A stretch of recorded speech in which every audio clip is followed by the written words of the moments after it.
नमस्कार साथियों, आप सभी का स्वागत हमारी राजस्थान विधानसभा की स्पेशल सीरीज 200 विधानसभा हिस्ट्री, जिसमें हम बात करेंगे सभी विधानसभा क्षेत्रों के इतिहास, भौगोलिक स्थिति और जातीय समीकरणों की विस्तार से चर्चा करेंगे। तो जिस किसी ने भी हमारे चैनल पूरा ज्ञान सीखो को अभी तक सब्सक्राइब नहीं किया है तो प्लीज जाके सब्सक्राइब कर दे, लाइक कर दे और बेल आइकन को दबा दे ताकि आने वाली वीडियोस के नोटिफिकेशन मिलते रहें। आज हम बात करेंगे राजस्थान विधानसभा की झुंझुनू विधानसभा तहसील के बारे में, झुंझुनू विधानसभा क्षेत्र के इतिहास, आगामी दावेदार और यहाँ की भौगोलिक स्थिति के बारे में विस्तार से चर्चा करेंगे। तो बने रहिएगा हमारे साथ इस वीडियो के अंत तक। झुंझुनू विधानसभा क्षेत्र झुंझुनू जिले के अंतर्गत आता है। झुंझुनू जिले में कुल 7 विधानसभा क्षेत्र है, जिसमें पिलानी, सूरजगढ़, झुंझुनू, खेतड़ी, नवलगढ़, मंडावा व उदयपुरवाटी शामिल है। आज हम बात करेंगे झुंझुनू विधानसभा क्षेत्र के बारे में। झुंझुनू विधानसभा का गठन राजस्थान विधानसभा परिसीमन 1977 के समय हुआ था। यहाँ पर पहला चुनाव 1977 में हुआ था। 2023 के आंकड़ों की बात की जाए तो इस सीट पर कुल 2,70,698 मतदाता है। झुंझुनू जिले के अंतर्गत झुंझुनू तहसील के कुछ हिस्सों के सभी मतदाता शामिल है, जिसमें झुंझुनू नगर बोर्ड, बगड़ नगर पालिका बोर्ड सहित ILRC झुंझुनू शामिल है और ILRC कुलोद कला और चिड़ावा तहसील के कुछ हिस्से, जिनमें ILRC सुल्ताना के चन्नाना, सोलाना, किशोरपुर, किठाना, सुल्ताना और सारी शामिल है। झुंझुनू तहसील जाट बाहुल्य क्षेत्र माना जाता है, जहां जाट आबादी लगभग 60 से 70 हजार के करीब है। शेखावाटी के तीनों जिले झुंझुनू, चूरू और सीकर में जाट आबादी बहुतियात में है और यहाँ पर जाट आबादी निर्णायक भूमिका में भी रहा करती है।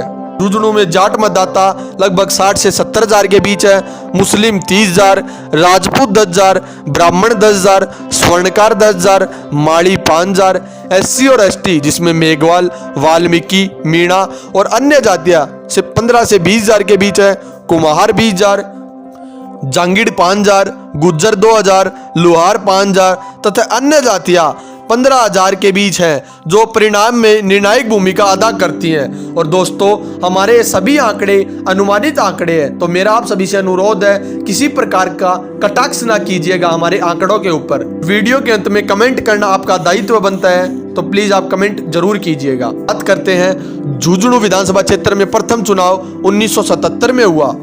1977 के चुनाव में सुमित्रा सिंह ने कांग्रेस से टिकट हासिल किया और उन्हें कुल 25,478 वोट मिले तथा जननायक पार्टी उम्मीदवार सावरमल वर्मा को कुल 18,629 वोट मिले। इस प्रकार सुमित्रा सिंह, जो कि बहुत ही जानी मानी और कद्दावर नेता मानी जाती है, उन्हें 6,849 वोट से जीत हासिल हुई। दूसरा चुनाव 1980 में हुआ। इस चुनाव में शीशराम ओड़ा को कांग्रेस से टिकट मिली और उन्हें कुल 31,192 वोट मिले तथा सुमित्रा सिंह ने भी कांग्रेस यू से टिकट प्राप्त किया और उन्हें कुल 23,762 वोट मिले। इस प्रकार शीशराम ओड़ा, जो कि एक जाने माने नेता माने जाते हैं और कांग्रेस में मीठे पानी लाने वाले नेता माने जाते हैं, उन्हें 7,430 वोट से जीत हासिल हुई।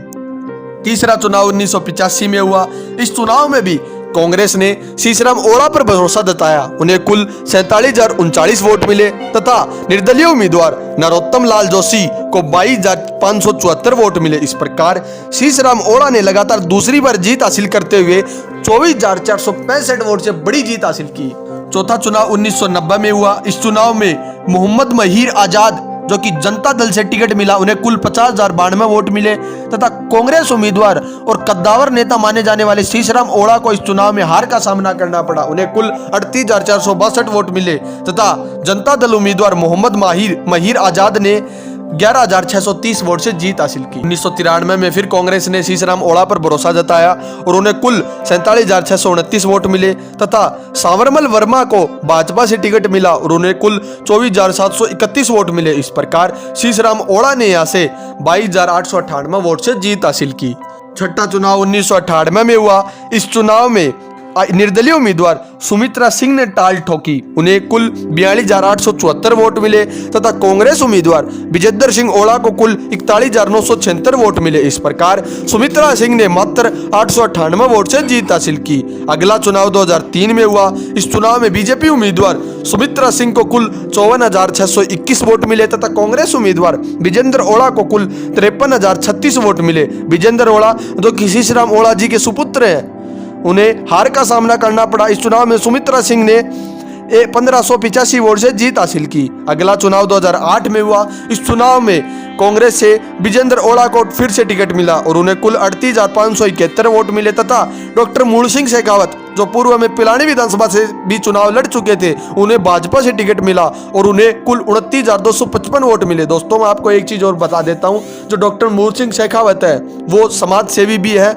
और उनकी अपने निजी कार्यकर्ताओं के बीच में अच्छी पकड़ भी है, परंतु उन्हें फिर भी हार का सामना करना पड़ा और विजेंद्र ओड़ा ने यह चुनाव 9,316 वोट से जीता। अगला चुनाव 2013 में हुआ। इस चुनाव में भी विजेंद्र ओड़ा को कुल 60,929 वोट मिले तथा राजीव सिंह भाजपा को 42,517 वोट मिले। इस प्रकार विजेंद्र सिंह ओड़ा ने यहां से 18,412 वोट से जीत हासिल की। अगला चुनाव 2018 में हुआ।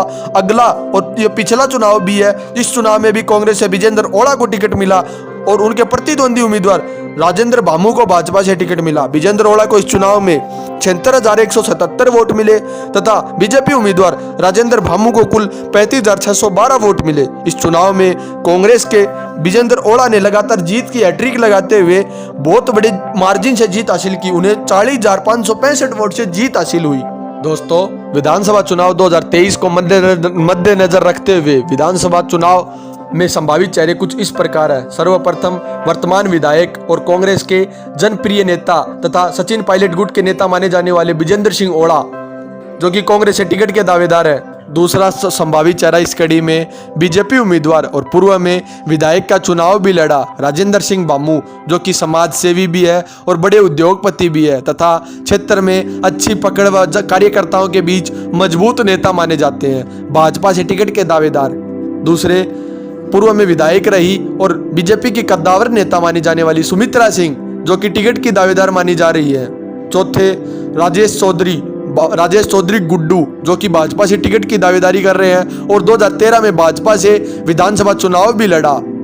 तो दोस्तों आप हमें कमेंट करके बताइएगा कि इन चारों संभावित चेहरों में से कौन सा संभावित चेहरा होगा जो टिकट का दावेदार होगा और इनके अलावा और कोई भी संभावित चेहरा है तो वो आप हमें कमेंट करके बता सकते हैं। और कौन सा संभावित चेहरा इस बार कांग्रेस बीजेपी व आरएलपी से टिकट पाने का दावेदार होगा तथा कौन सा चेहरा इस आने वाले विधानसभा चुनाव में या आगामी विधानसभा चुनाव में झुंझुनू जिले से विधायक चुन करके आएगा, तो आप हमें अपना जवाब कमेंट बॉक्स में कमेंट करके बता सकते हैं। और जिस किसी ने भी हमारे प्यारे चैनल पीजीएस को अभी तक सब्सक्राइब नहीं किया है तो प्लीज़ आके सब्सक्राइब कर दें। धन्यवाद।